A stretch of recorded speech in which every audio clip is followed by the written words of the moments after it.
सुप्रभात।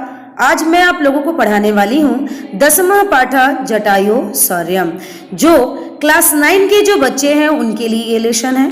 तो चलिए हम पढ़ते हैं जटायु शौर्यम।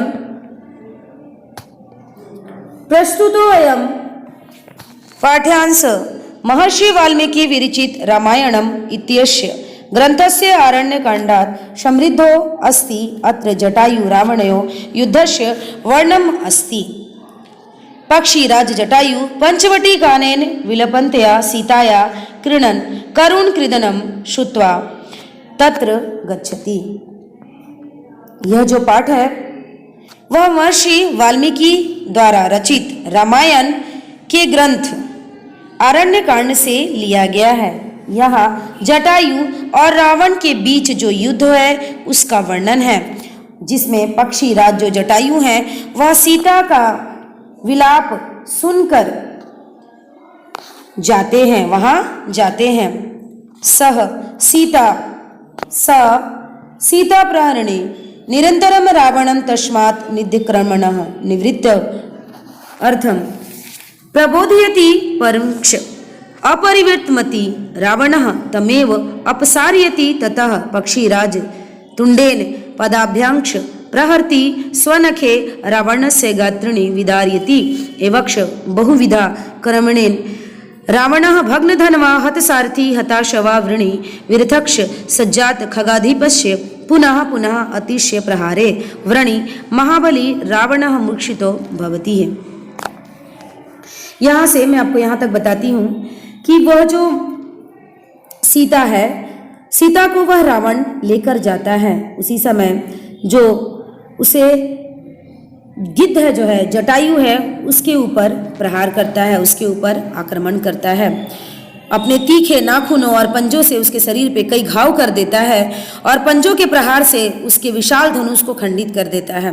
वह जो रावण है, जो टूटे धनुष वाला, मारे गए अश्व और सारथी वाला रावण विरत होकर पृथ्वी पर गिर पड़ता है और कुछ ही क्षणों पश्चात क्रोध होकर वह रावण जटायु पर प्राणघात प्रहार करता है। लेकिन पक्षी श्रेष्ठ जो जटायु है उससे अपनी रक्षा कर उस पर चोंच प्रहार करते हुए चोंचों से प्रहार अपना चोंच से प्रहार करता है और उसके बाएं भाग की दशाओं को, जो उसकी भुजाएं होती हैं, उनको क्षत विक्षत कर देता है।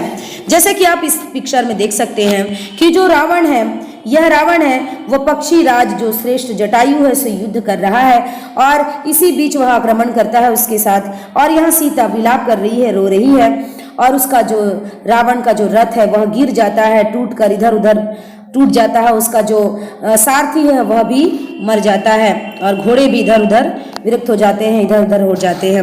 अब हम इसे श्लोक के द्वारा पढ़ेंगे। स तदा करुणा वाचो विलपन्ति सुदीखिता वनस्पति गतम गृधम दर्दशार्थ लोचनः जटायु पश्य माम्रे हीयमानम अनाथम अनाथवत अनेन राक्षसेन्द्रेण करुण पाप कर्मणः तम शब्दम सुप्तस्यस्तु जटायुरथ शुश्रवे निरीक्ष्य रावणम क्षिप्रिम वैदिहीम च दर्दसः सह। इसके कठिन जो शब्द हैं, शब्दार्थ हैं, वो हम देख लेते हैं।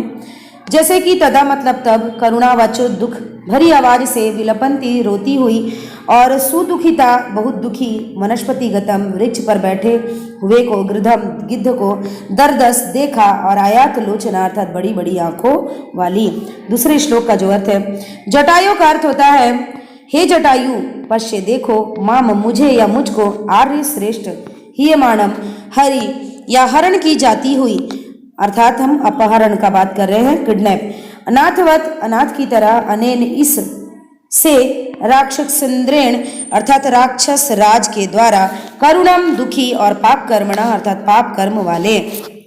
तीसरा जो श्लोक है वह है तम, जिसमें अर्थ है उसका उसको, शब्दम अर्थात शब्द को, अवशुप्तः सोए हुए, तू अर्थात तो, रावणम रावण को, क्षिप्रिम शीघ्र, जटायु ने, अथ इसके बाद, सश्रुए अर्थात सुना, निरीक्ष्य देखकर, वैदिहीम अर्थात सीता को, वैदिहीम सीता को कहा जाता है, दर्दश अर्थात देखा। तो पहले श्लोक में है वह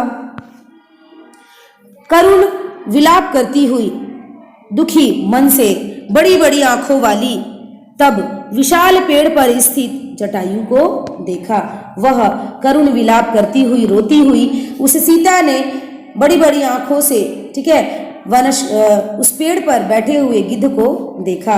दूसरे श्लोक में है, जटायु को वह संबोधन करती है और कहती है, हे आर्य जटायु, दुष्कर्म करने वाले, पाप करने वाले, इस राक्षस राज रावण के द्वारा अनाथ की तरह ले जाती हुई मुझे देखो।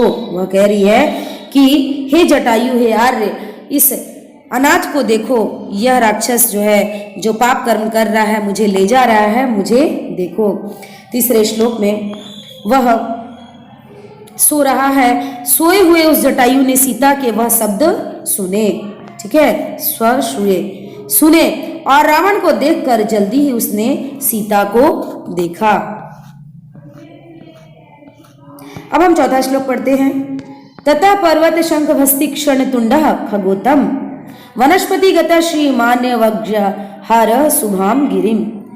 चौथे श्लोक में है, इसका हम कुछ कठिन शब्द भी देख लें। चौथे वाले श्लोक का ततः का अर्थ उसके बाद, पर्वत श्रृंगाभ अर्थात पर्वत की चोटी की तरह शोभा वाले, तीक्ष्ण तुंड अर्थात तीखी चोंच वाले, खगोत्तम पक्षियों में उत्तम, गिरिम वाणी को, वनस्पति गतः वृक्ष पर स्थित, श्रीमान शोभा युक्त, व्याजहारा मतलब बोला या कहा, शुभाम सुंदर। तो चौथे श्लोक में है, यहाँ जटायु की प्रशंसा या जटायु की बारे में बताया जा रहा है कि पर्वत की तरह के समान कांति वाले, तीक्ष्ण चोंच वाले, तीखी चोंच वाले, पेड़ पर स्थित, ठीक है, पेड़ पर स्थित शुभायुक्त और श्रेष्ठ पक्षी जटायु ने अपने सुंदर वाणी में इस तरह कहा, ठीक है। पांचवा श्लोक है, निर्विद्यत मतिम नीचाम परदारभिनिशानात न तत् समाचेरे चरे द्विरो यत परोअस्य विग्रहेत। कठिन शब्द हम देखें, शब्दार्थ। निवृत्य हटा लो मतिम बुद्धि विचार को, नीचाम नीच या गंदी, परदारा पराई स्त्री के, अभिमर्शनाथ स्पर्श दोष से, अश्य इसकी, तत् वह या उस तरह का, समाचरित आचरण करना चाहिए, धीरा बुद्धिमान या धैर्यशाली को, यत मतलब जो, परह मतलब दूसरे लोग, और विग्रहेत अर्थात निंदा या बुराई को। पांचवें श्लोक में जो है वह कह रहा है, बताया जा रहा है इस श्लोक में, और वह कह भी रहा है कि पराई स्त्री के दोष, स्पर्श दोष से अपनी नीच बुद्धि अर्थात विचारधारा को तुम हटा लो। कह रहा है परदार मतलब कि दूसरी स्त्री के स्पर्श से तुम्हारे मन में जो नीच बुद्धि आ गई है, तुम्हारे बुद्धि में जो नीच विचार आ गया है, उसे तुम हटा लो। क्योंकि बुद्धिमान या मानव जो होता है वह कभी भी ऐसा आचरण नहीं करता है जिससे दूसरे लोग उसकी निंदा करें। अर्थात तुम अपने जो मन में, तुम्हारे मन के अंदर जो नीच भावना आई है उसे तुम अपने मन से हटा लो। क्योंकि कभी भी बुद्धिमान व्यक्ति, धैर्यशाली व्यक्ति जो होता है वह कभी भी ऐसा आचरण नहीं करता। तो तुम अपनी यह बुद्धि को हटा लो, क्योंकि इससे दूसरे लोग इसकी निंदा करेंगे। आगे हम दूसरे उसमें पढ़ेंगे वीडियो में।